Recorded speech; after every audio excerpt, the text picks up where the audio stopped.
अगर मेरी वजह से मेरे किसी भी दोस्त को तकलीफ हुई हो तो कैसे हाथ उखाड़ लोगे?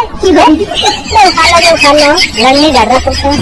भाई कम रेट में और अच्छे माइलेज में कौन सी गाड़ी है? क्यों ले रहा है क्या? हाँ ले रहा हूँ यार। किस पे ले रहा है? कैश पे ले रही है? EMI पे? दहेज पे?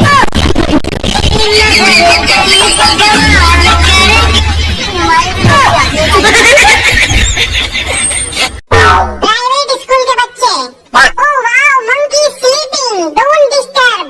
सरकारी स्कूल के बच्चे, चलो देख तेरा बाप सो रहा है, मार पत्थर। प्रियांश, मैं बहुत डिसअपॉइंटेड हूँ तुम्हारे रिजल्ट से। तुमसे कितनी बार बोला जब मैं बात कर रहा हूँ तो मेरी तरफ देखा करो। ये देखो आजकल के बच्चे बाप के सामने नजरें मिला रहे हैं। अरे अब बोल क्यों नहीं रहे? पहले तो बहुत जबान चलती थी तुम्हारी, अब क्या हो गया है? आई एम सॉरी पापा। ये देखो आजकल के बच्चे बाप के सामने जबान लड़ा रहे हैं। तो क्या करूं, मर जाओ, ठंडी ऊपर करूं, दूसरा रंग